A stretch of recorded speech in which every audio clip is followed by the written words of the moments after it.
बोलो कृष्ण कन्हैया लाल की जय, राधा रानी की जय, सभी गोपियों की जय, यमुना मैया की जय। गोपी गीत का अंतिम श्लोक 19वां श्लोक है।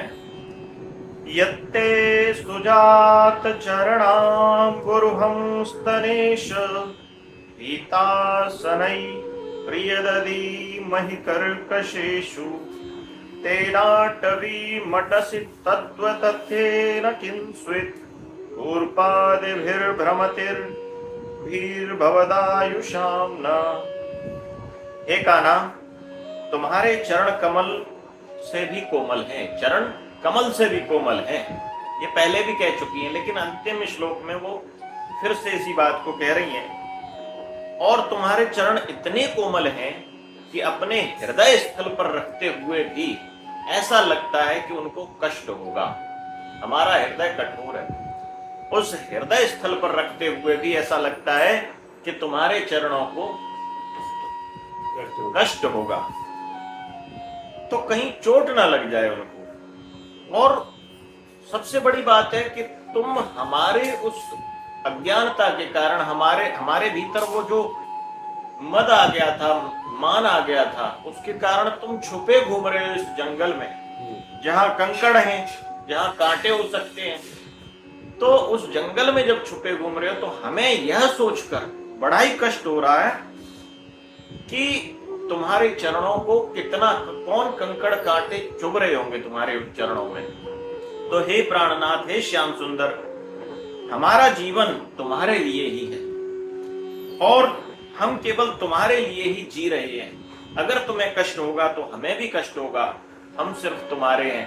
हमें अब यह सोचकर बड़ा ही कष्ट हो रहा है कि तुम इस जंगल में हमारी वजह से छुपे पड़ रहे हो और तुम्हारे इन चरणों को कष्ट हो रहा होगा। ऐसा भाव गोपियां प्रकट करती हैं जब मौन की तरफ चली गई हैं, शांत हो गई हैं। बस फिर उन्होंने केवल इतना ही भाव प्रकट किया है, अब तुम दर्शन दो या ना दो तुम्हारी मर्जी है, लेकिन अब जो तुम्हारे चरणों को कष्ट होगा, तुम छुपे पड़े हो, तुम हमारी वजह से इस घोर जंगल में, तो तुम्हारे चरणों में कांटे लग रहे होंगे, कंकड़ लग रहे होंगे। तो उस वजह ऐसा सोचकर हमें हमारा हृदय दुख रहा है। तो गोपी कहती हैं कि इतना कहकर चुप हो जाती हैं। जो गहरा डूब जाता है ना, वो चुप हो जाता है। वो चुप होने का यानी अब तक तो बोले जा रही थी श्री कृष्ण के लिए कुछ ना कुछ, तो अब श्री कृष्ण को लगा गोपी शांत हो रही है, कुछ बोल नहीं रही।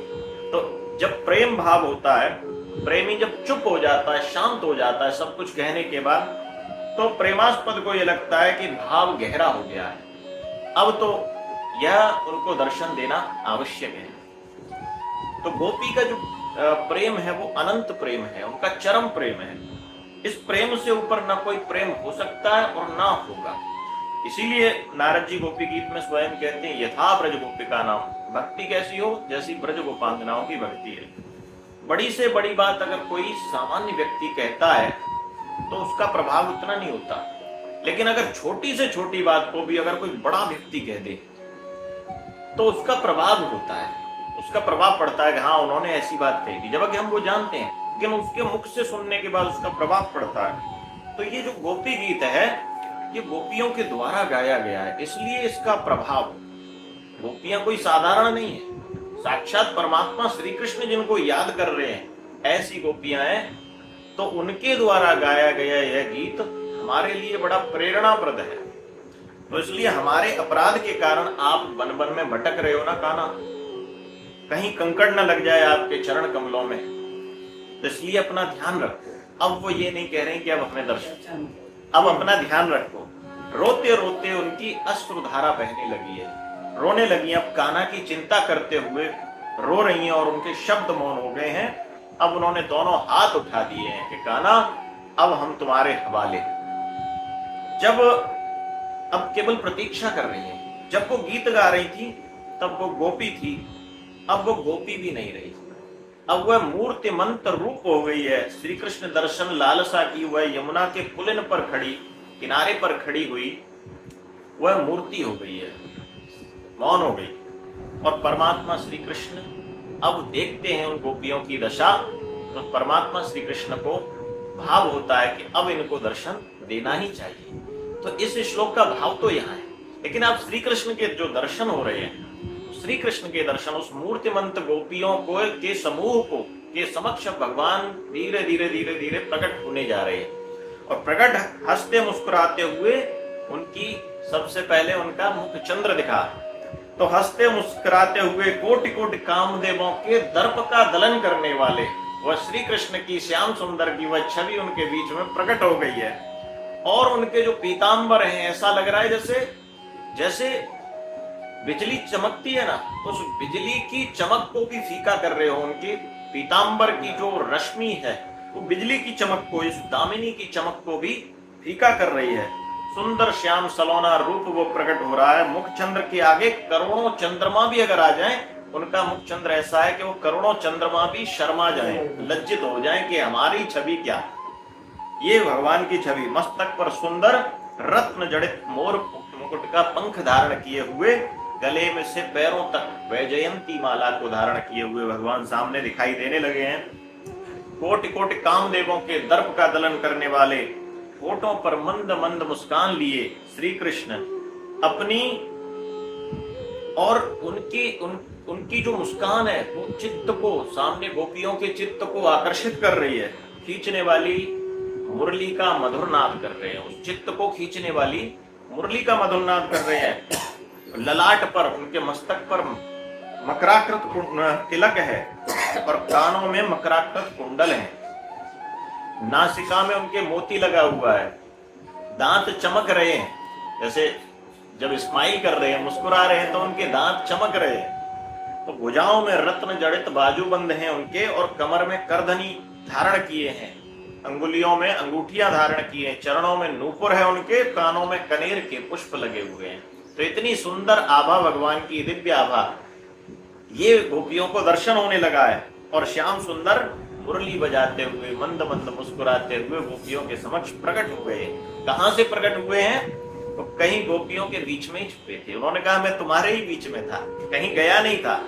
भाव समाधि के बाद जो जड़ हो गई थी ना गोपियां, अब उनके भीतर श्याम सुंदर का दर्शन पाकर वो चैतन्य प्रकट हो गया, और चराचर जगत के स्वामी भगवान श्री कृष्ण का दर्शन पाकर वो धन्य हो गई। वे रास बिहारी को अपनी आंखों से निहार रही हैं, उनका रस पान कर रही हैं, जैसे भंवरे फूल के ऊपर मडराते हुए रस पान कर रहे हैं, तो गोपियां भी उनके रूप माधुर्य का रस पान कर रही हैं। एक एक रूप धारण करके भगवान एक एक गोपी के साथ रास में पुनः अवस्थित हुए हैं। अब गोपी उनके चरण कमलों में बैठकर मुख चंद्र को निहार रही हैं, चरण कमलों में बैठी मुख चंद्र को निहार रही हैं। और अब जो गोपी और भगवान का जो मिलन हुआ, इसके बाद कभी उनका वियोग नहीं हुआ। बहुत लोग कहते हैं कि अरे उद्धव जी के साथ तो श्री कृष्ण मथुरा चले गए थे, पर वो श्री कृष्ण नहीं, श्री कृष्ण का ऐश्वर्य रूप भगवान नारायण के रूप में वो चले गए, लेकिन श्री कृष्ण उनके हृदयों में ही अवस्थित रहे। तो उद्धव के जाने के बाद भी भगवान श्री कृष्ण वहीं पर ब्रज में ही गोपियों के मध्य में ही रहे। भगवान शंकर वहां पर पधारे, क्योंकि वो भी गोपी का रूप लेकर आए। तो उन्होंने कहा कि भगवान आपके इस रूप को देखकर हम भी धन्य हो गए। वो कहते हैं कि मैं तो चराचर जीव का गुरु हूं, तो मैं उनको कैसे प्रेरित करूं कि तुम्हारे इस रूप माधुर्य का, तुम्हारी इस छवि का दर्शन उन जीवों को कैसे हो। तो भगवान श्री कृष्ण कहते हैं कि देखो, मुझे प्राप्त करने के लिए हम दोनों के युगल की शरणापन्न होना आवश्यक है। युगल यानी भगवान श्री कृष्ण और राधा रानी, इनके युगल के शरणागत हो जाना आवश्यक है। और शरणागत मुझे प्राप्त करने के लिए श्री राधा जी की शरण ग्रहण करनी होती है। राधा जी की शरण क्यों? राधा जी आचार्य हैं, श्री जी आचार्य हैं जीव की। तो वो बताती हैं कि श्री कृष्ण को प्राप्त करना है, तो वो गुरु रूप में वो सामने आती हैं। गोपियों ने को राह भी तो उन्होंने ही दिखाई है। तो इसलिए आश्रित्य मां प्रियाम रुद्र मां वशी कर तुम अर्हसी, भगवान कहते हैं कि हे रुद्र, हे शिव जी, हे महादेव जी, मुझे प्राप्त करने के लिए मेरी प्रिया यानी श्री जी के आश्रय जो जीव लेता है, तो वह निश्चय ही मुझे और श्री राधा जी को प्राप्त करता है। तो गोपी को गीत यहाँ पर हमारा भगवान श्री कृष्ण के दर्शन के साथ एक समापन विश्राम हुआ और भगवान श्री कृष्ण सबके जीवन में दर्शन प्रदान करें, सबका कल्याण हो, ये हमारा एक अनुष्ठान था। और भगवान की कृपा से हमारा कोई सामर्थ्य नहीं था, हमारे पीयूष जी ने ये बात कही तो बड़ा अच्छा लगा, और उन्हीं के माध्यम से भगवान ने उनके भीतर जो प्रेरणा जगाई और उसी माध्यम से फिर धीरे धीरे हमारे भीतर प्रेरणा हुई, तो उसी माध्यम से ये सब भगवान के रूप में गोपियों का जो भाव प्रकट हुआ है ये बड़ा ही अच्छा रहा। तो भगवान सबका कल्याण करे, सब जीवों का, सभी परिवारों का, आपके परिवार का भी कल्याण करें। बोलो सियावर रामचंद्र की जय, कृष्ण कन्हैया लाल की जय, राधा रानी की जय, यमुना मैया की जय, सभी गोपियों की जय।